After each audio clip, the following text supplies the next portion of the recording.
Okay, we're going to start. It's 7:30, 7:31.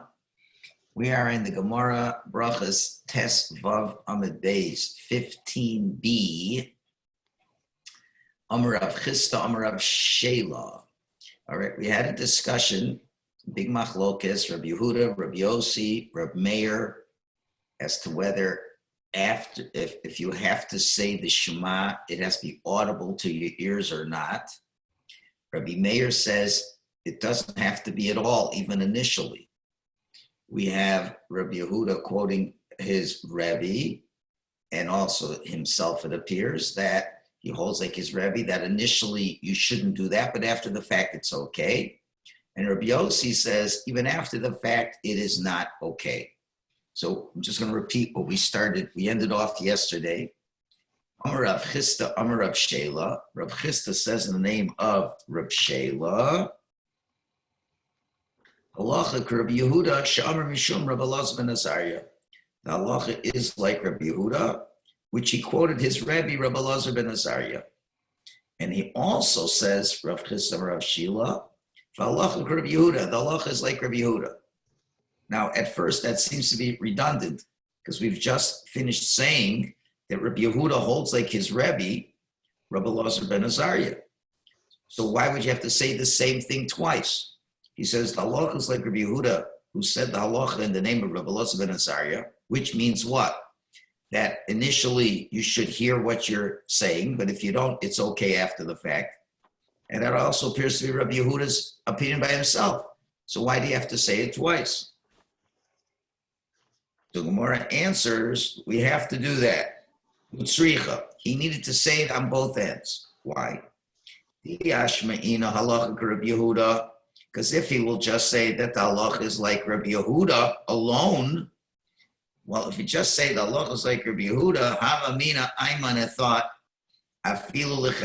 even initially, you could do it without hearing what you're saying, as we originally thought that's what he meant in our Mishnah, although we changed that idea afterwards. Therefore, Kamash Malan, what we say is, Halach Rabbi Yehuda, Shomer Shum Rabbi Elazar ben Azariah. The Halach is like Rabbi Yehuda in the name of Rabbi Elazar ben Azariah, where that clearly cannot be misunderstood to think you can initially do it that way. So that disposes our wrong idea that maybe he said you could do it initially. And if he only would have said the halacha is Rabbi Yehuda in the name of Rabbi Elazar ben Azariah, I might have thought, Havamina, by the way that his Rebbe's statement was worded, that said sarich, when he says you need to hear what you're saying, we might have misunderstood it to mean ve'ein lo takana, and if you don't do it that way, it's even after the fact not good. We might have misunderstood it that way. But no, tzarech means it's only initially. Kamash malan. It's teaching us that only initially you have to be able to hear it. But, and therefore, it says, halach Rabbi Yehuda, that could not be misunderstood. So in other words, the Gemara is saying like this. Rabbi Yehuda's statement alone in the Mishnah about Kriya Shema could be misunderstood to think that even initially you don't have to hear what you're saying. Therefore, when we say that he's saying in the name of his Rebbe, the Rebbe's statement could never be misunderstood that way, to think that you could initially say it without hearing what you're saying. So therefore, we know he means after the fact. If we only would have quoted Rabbi Yehuda, the name of his Rebbe, when it said, Sarach, you need to, we might have misunderstood and thought that even after the fact, it doesn't help. Therefore, we say the halacha is like Rabbi Yehuda, where that could never be misunderstood to think that after the fact, it doesn't help. So by quoting both, you now clearly understand that Rabbi Yehuda holds like his Rebbe, Rabbi Elazar ben Azariah, and that is the halacha, that initially you need to hear the Shema that you say, and after the fact, it's okay if you did not. Okay, that's the end of that little segment. And now the Gemara, now that we clearly say that the halacha is like Rabbi Yehuda, the question is, but there seems to be machlokasim in other cases, so now we're going to clarify this. So this next piece goes for another 4 lines. Amar Rabbi Yossi. Now, so once we've decided that inaudible recital of the Shema initially is not good, but after the fact it's okay, what about other mitzvahs? Do you have to hear them? So Amar Rabbi Yossi, machlokas b'kriyas Shema. The machlokas of the Tanaim of our Mishnah only concerns the Shema. That's when there's a machlokas. Aval b'shar mitzvahs, but with regards to the blessings over other mitzvahs, what's the law? Divrei hakol lo yotza. Everyone agrees that if you don't hear what he says, he does not fulfill the mitzvah even after the fact. Now, we know that's going to be a problem because we saw from the chart, we've been showing that there are those who say you are Yotze. So we're going to see that this is going to fall. This initial idea is going to fall. But anyway, let's take it the way it is. Rabbi Yosef says there's only machlokes. You have to hear the Kriya Shema. But other mitzvahs, if you don't hear what you're saying, let's say benching or other things like the bracha on truma and things like that, everyone says you're not Yotze. Okay, well, what's his rationale? Dichsiv, it says in the Torah, haskes. Haskes means be attentive, ushma Yisrael, and listen the Jewish people. So right now the Gemara assumes that this refers to all mitzvahs. Therefore, be attentive and listen. So you have to hear all the mitzvahs, the brachas that you make on the mitzvahs. That's what Gemara thinks it means. And therefore, any other mitzvah, if you don't hear your bracha, you're not Yotzei. To which the Gemara knocks that off. Meisvei, but I'll ask you a question. We have a brisa that says, Lo yivarech adam birchas hamazon belibo. A person should not make the blessing of the benching in his heart. Doesn't mean in his heart. It means in an inaudible way. You can't make the blessing without hearing it. But it says, V'imberech yotza. If you make the bracha effect, it's okay. So what do you tell me? Everybody agrees that you can't do it at all and it's not even good after the fact. We already brought you this opinion that says, yes, initially you should hear the benching, but if you don't, it's okay. So what goes with that statement? So therefore, we have to amend the statement. Ella Itmar, but if there was a statement from Rabbi Yosef, the statement is Hachi Itmar. This is what Rabbi Yosef said. Amar Rabbi Yosef says, Machlokes b'Kriya Shema. There is a machlokes if hearing the Kriya Shema after the fact. Dichsiv, as the pasuk says, Shema Yisrael. As it says Shema Yisrael, and there's machlokas what that means and how we interpret Shema Yisrael. Do you have to hear what you say, or the other opinions that we said it could be said in any language? That's the machlokas. Aval b'shar mitzvahs, but in every other mitzvah, the opposite. Divrei hakol yotza. Everybody says after the fact you are okay. There is no machlokas over there. Okay. The Gemara says, what happened to that pasuk you brought as a proof? Haksiv, haskes, be attentive, ushma Yisrael. He says that's not referring to mitzvahs at all. Ahu b'divrei Torah ksiv. That's a reference to the words of Torah, which means the word haskes can make the word has. Has means make yourselves, to make has. And then case of kases, crushed. Make yourself crushed. What does that mean? Pain yourselves to understand the words of Torah. Haskes, crush yourself. Ushma, and listen to the Torah that you're saying. Okay, that's the way Rashi understands that. The Pnei Yeshua adds that even according to Rashi, the word Shema in this first teaches that one must read aloud the words of Torah. He's studying. You have to also read. That's what it means.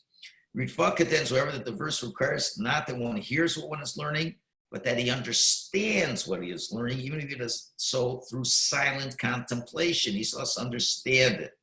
Then there's a whole machlokes if you fulfill the mitzvah of Torah study, if you just think about it, you don't say anything, etc., etc. Well, one thing is clear, it's not discussed here, but there is a big difference between Torah shebichsav and Torah shebal peh, written law and oral law. Although you should understand everything you're learning. But if you read the written law, then even if you don't understand it, you get some credit for learning Torah. Okay, but if you're learning Gemara, let's say, and all you're doing is reading words, and you have zero understanding what's going on, then you for sure have not fulfilled the mitzvah of learning Torah. That's for sure. Now, it could be you're learning Gemara, and it's very hard, and you don't understand what you're learning, but you're really trying hard, and you're working on it, and you say, well, this rabbi says this, rabbi says, but I don't understand why they're saying it. It seems to contradict what he says. That's okay. That's part of learning Torah. is not understanding what you're understanding. But what I'm mentioning is you're just reading it like davening, and you're just reading the lines of the Gemara. And you don't understand what you're saying. So clearly, you have to understand at least what the words mean and what the Gemara is trying to say, etc., etc. Okay, so that is how we have concluded. We've concluded this point that if you should say the Shema audibly, you should. But if you didn't, and again, you still said the words, but you didn't hear the words, you have fulfilled the mitzvah of b'diavad. In other mitzvahs, and that there was a machlokas, but we paskin like Rabbi Yehuda. In any other mitzvah, there isn't even a machlokas, but after the fact, it is okay. So that's one good halacha we can remember. Okay, now we're at the two dots. We go to the next part of the Mishnah. Okay, we had a couple machlokasim between Rabbi Yehuda and Rabbi Yossi. The first machlokas we discussed. The second one now was kara v'lo diktek be'osi yosef. If a person said the Shema, and let's say it was audible, but he wasn't meticulous in saying the letters correctly. There it's flipped. Rabbi Yossi is the lenient one. He says you have fulfilled the obligation. And Rabbi Yehuda is the strict one and says you have not fulfilled the obligation. So now it's just a one line on this sugya, just a one line sugya. Who do we paskin like? Amar Rab Tevi, Amar Rab Yoshia. Rab Tevi's name Rab Yeshua. Halacha kedivrei shneim lahakal. The halacha is like both of them in the two machlokasim in regarding to follow the lenient opinion. Okay, so therefore there was two machlokasim.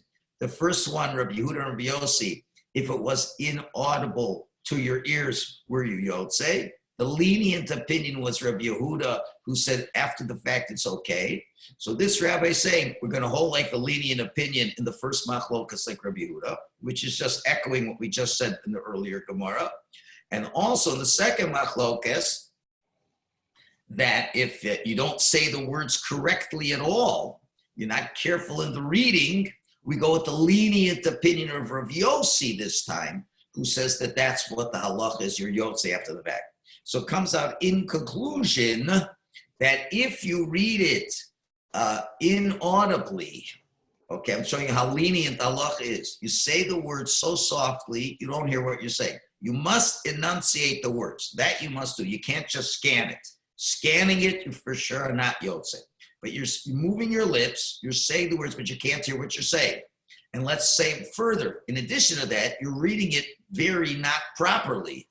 And you're not reading the words at all correctly, the way you should be careful. So both leniencies apply, and you have fulfilled the mitzvah after the fact. I'm not going to say you got an A+ for doing the mitzvah of reading Shema today, but at least you passed, as they say, and you would not have to read it again. That is the final halacha in this area. So now that we've talked about this area, you're going to see a piece of Agadata Gemara that doesn't seem to relate to anything, but then it will finally connect itself back. But the main connection is, it's a statement of Rav Tavi in the name of Rav Yoshaya. That's the main connection, because you have Rav Tavi. I don't recall offhand where I've seen him anywhere else in the Talmud. So now that he said that statement, we're going to now have an Agadic statement from him. Amar Rav Tavi, Amar Rav Yoshaya. Rav Tavi is the name of Rav Yoshaya. My dichsiv, what does it mean when the pasuk in Mishlei says the following? Shalosh hena, there are three things, lo tispana, that are never satiated. The more they swallow up, as it were, they don't get satisfied. They want more and more. What are those three things? Sheol, the grave, which is obvious. Doesn't matter how many dead people go in the ground. The grave every day takes thousands and thousands of people into the ground. It's never full. V'otzer, and the narrow part of v'otzer racham, and the narrow part of a womb. Okay, and it doesn't say the third one. So you have to look in the commentary. The earth that is not sated with water. Okay, so you have the grave, the narrow part of the womb, and the earth that it always sucks in water. the womb, you'll see what that's a reference to. You'll see in a minute. So now the Gemara wants to know, what's the connection between all three that you're saying they're not satisfied? What's the connection between the grave and the womb, for starters, that would account for their juxtaposition? Because they're really not the same thing, because the verse does not specify with what they're not satisfied with. So the Gemara wants to know, what's the connection? What are they not satisfied? Elalo Marlach to tell you the following. Ma rechem machnis umotzi. The womb takes in and then sends forth. What does it take in? It takes in the male sperm. And then it sends forth a child that's conceived. So, okay, you can learn on the simple level, that a woman's womb, in terms of intimacy, you could have intimacy once and you're not necessarily satisfied. You can want more and more and more.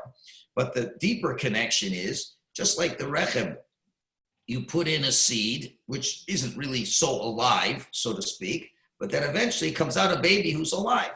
So af sheol, also the grave, machnis, we put something into the grave that the person was dead, but a motzi, when the resurrection happens, it will bring it out, be very much alive. So that's the connection, that there's always a lot you could put in. It's never enough. But the real connection is it'll come out alive. And now he makes an a fortiori argument. So we could say a kal v'chomer. Let's look at the womb. Generally speaking, if we're moral people, we take in the sperm, it's done quietly in the privacy of a bedroom. But when it comes out in the hospital, the kolos, with screaming, the baby screaming, right? So what goes in quietly. What goes out is very noisy. So Sheol, the grave, it's the opposite, no? When we put the body into the grave, everybody's screaming and crying for the dead person. It's very public. Ain't din, all the more so. There'll be lots of noise coming out when the resurrection happens. As the pasuk in Yeshaya says, it'll be on that day, a great shofar will be blown. That's when Mashiach comes. That's when the resurrection is going to come. So therefore, you're going to see that it's going to come up with a lot of pomp and circumstance. And now, parenthetically, although it's not a 100% proof, but mikan tshuva la'imri mein tchias hamesim min haTorah. And this would be a refutation to those who deny the fact that there will be resurrection of the dead. Okay. So again, obviously, it's just a kal v'chomer. It's not a 100% lock proof, but it's just showing you that the wisest of men has compared it in that way. So if you believe what the wise man says, you believe the resurrection. Obviously, you don't believe in the resurrection at all, you won't accept this argument. But for us, Jews who would like to see sources for this, this would be a source for that. Okay. Let's move on now to another statement, another new machlokes that will have some connection to what we have been learning. So we're starting a new sugya here. Okay. Taner Rabbanan, Rabbi Shaya Kamei de Rava. So Rabbi Shaya taught the following brisa in the presence of Rava. In the Shema, it says, one of the words says, uchsaftam. This is in both of the first two chapters of the Shema. It says, and you shall write them on the doorposts of your house and upon your gates. Okay, we're talking about the mitzvah of writing mezuzahs. Okay, so you write a mezuzah. So the question is, what do you write on the mezuzah? Right? It just says that these words should be on your heart. You should teach it to your children, etc., etc. It says, and then you shall write it on the doorposts of your house and upon your gates. Okay. So what is it that you write? Okay, we know the answer already. We know you write the first two chapters of the Shema. And it's coming from this pasuk.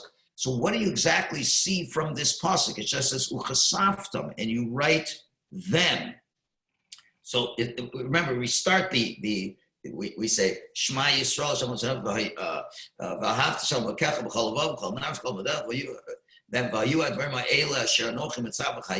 these words that I'm commanding you. So what is that referring to over there?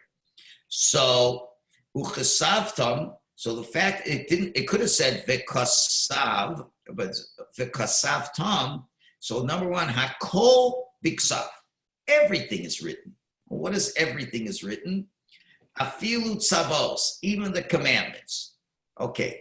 Now, when we look at the first two portions of the Shema, and it's written, it says, and they're written for a mezuzah, and it's written for tefillin.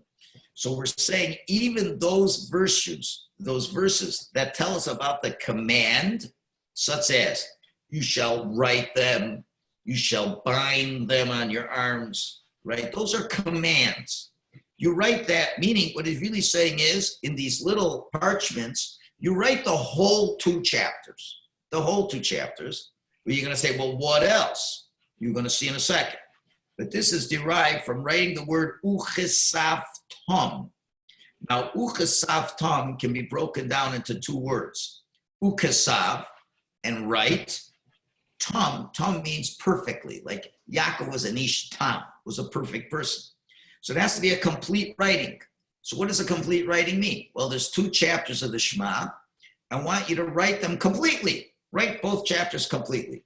You're going to say, well, what would I have thought if it didn't say that? What would I have thought differently?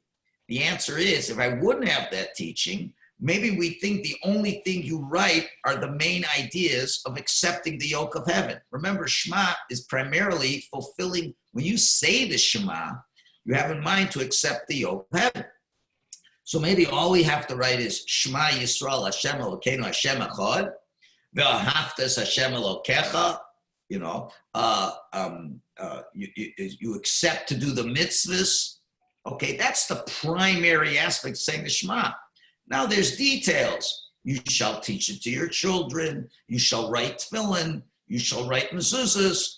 So that's not, although it's a mitzvah, no one's denying it's not a mitzvah, but that's not the essence of our faith. So I would have thought that the only thing you write are the main things, Shema Yisrael, that the main ideas, the main tenets of the faith. If you listen to Hashem, he'll reward you. If you don't listen, he'll punish you. That shows all the power of Hashem.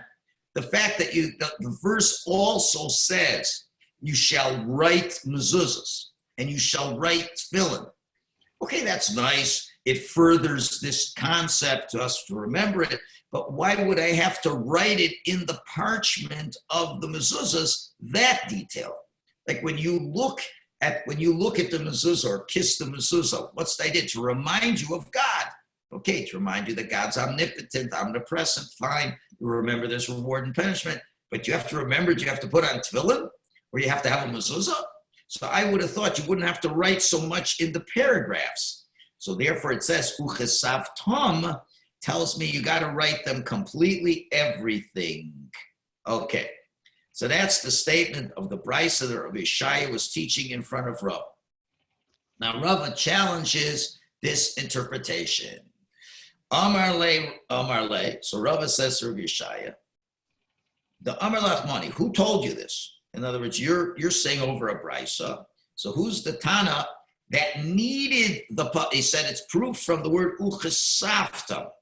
Right? You needed that textual proof to learn out to include this all, that all the verses are included in that. So who told you that? So Ramani, it is Rabbi Yehuda. It's Rabbi Yehuda, right? Like we're imagining that that's who it is. The Omer Gabi Soti said by Sota. Now, what do we know about Sota? We know the Sota woman, she is finally brought to the stage of drinking the water. Now, what do we know about the water? That the Kohen gives her a whole warning and spells out all the issues. You had to be loyal, and if you weren't loyal, etc., etc. Then he writes on a parchment the section of the Sota Parsha where it talks about that. Then he scratches out and puts it in the water. So the question is, what does he exactly write on the parchment? Does he write the whole section in the Torah dealing with the Sota? Of the part it says, and the Kohen will write, etc., etc., etc., etc., or is it only what the Kohen actually? There's a part of that section is only what the Kohen says to her. Okay, so the question is, how much is written on the parchment? So let's look at that part. One of the elements of this preparation is that the Kohen writes part of the Sota passage itself on a parchment scroll, then dissolves the script into water contained in an earthenware cup. There's a dispute as to which part of the Sota passage is written in the scroll. Okay, now, if you look at the Torah's section over there, it says, the Kohen says to her the following curse. And then it quotes the curse and says other things. So now the question is, what do you write exactly? Do you write exactly the words of the curse that he says to her? Or do you also write what the narrator says? And the Kohen will say the curse. And the Kohen will say the following curse. Blah, blah, blah, blah, blah. So maybe only write the curse. But you don't have to write the command to write the curse. The question is, so what exactly is written on that parchment? We know what the Kohen says to her, but he actually says to her, but what do you write on the parchment? So it seems Rabbi Yehuda says regarding a sota, the word, it says, olos kosev, olos is the curses, the actual curses that the Kohen says to her if she was bad, kosev, tzavaos eina kosev. But the commandments, that means to say, and the Kohen shall do this and this, are not written. What does that mean? Rabbi Yehuda maintains that only the actual text of the oath and curse with which the Kohen adjures the sota and the consequences of that oath and curse, if she is guilty, are written, such as, may Hashem render you as a curse, etc. But the beginning of the pasuk, which is just the instructions, as it says, the Kohen shall adjure the woman with the oath of the curse, and the Kohen shall say to the woman, that's not written down. That's just like the narrator. So he says, Rabbi Yehuda says, by a sota, you only write the actual curses. And therefore, since it says the curses, v'hasam huda kasav, and over the tichsiv, and over there, by the sota, what's the word for writing? It says v'kasav esa olos ela, and he shall write these curses. Okay, it doesn't say uchasav tam, a whole writing. It says v'kasav, and he writes. So that means he limits what's written in the scroll, because it only says the kasav. So you don't write the whole section, just the curses. But here, tichsiv uchsav tom, it says uchsav tom, you will write it. So then, and full, uchsav tom, afilu tzavos nami, even the instructions, as we said before, ksiva tama, complete writing. So that would seem to be, that's Rabbi Yehuda. Would seem to say that's Rabbi Yehuda. To which he now says, no, not necessarily. And this is Ravas really building up to the question. Up to the time that Rabbi Yehuda Meshim Dechsiv V'kasav is the reason why Rabbi Yehuda says you only write the curses is because it says V'kasav and you write. No, time of the Rabbi Yehuda Mishum Dechsiv Alos. The reason Rabbi Yehuda says because it says curses. It says you write the curses, not because it didn't write a full writing. It says you write the curses. So alos in, the curses, yes, savos lo, but the commandments of what to do, you don't need that. So that's the point. It's not because of, it always says the word v'chasav. So now to fill the question out. So accordingly, if scripture had not specifically excluded the instructional verses, Rabbi Yehuda would concede that we would understand from the word v'chasav alone that you write the entire passage. In other words, just by saying v'chasav, you would write the whole thing. But since it's v'chasav, what? The olos, the curses. Oh, so the curses. So, but therefore, when then in the passage of mezuzah, there's no exclusion. Why would you have to say v'chasavtam? In other words, once it says v'chasav and you're right, we would assume you write everything. The only reason he excluded it because it said curses. But here, by the Shema, it doesn't have anything to exclude. So then why would you have to exclude it? So therefore, what do you need this drush or chasav tam? Just assume whenever it says you're right, you write the whole thing. To which Mor says, no, he needed to say that. It's strict. We needed to have both types of learnings. Because I would think we could make a comparison of binyan one to another. Both of them say you got to write. You got to write by a sultan. You got to write by Shema. So I would think incorrectly, without this Xer Shava, with a Xer, Nelef, Ksiva, Ksiva Mehasam. I would learn word writing and writing. It says writing by both from there, which means I'll learn the Shema from the Sota. Mahasam, just like over there, Olos in. It's just the curses alone, Savos low, but not the commands. So I would have thought, same thing over by the Shema. Nami Savos, the commandments low. That the mitzvah you write down, the main thing, but the commandments not.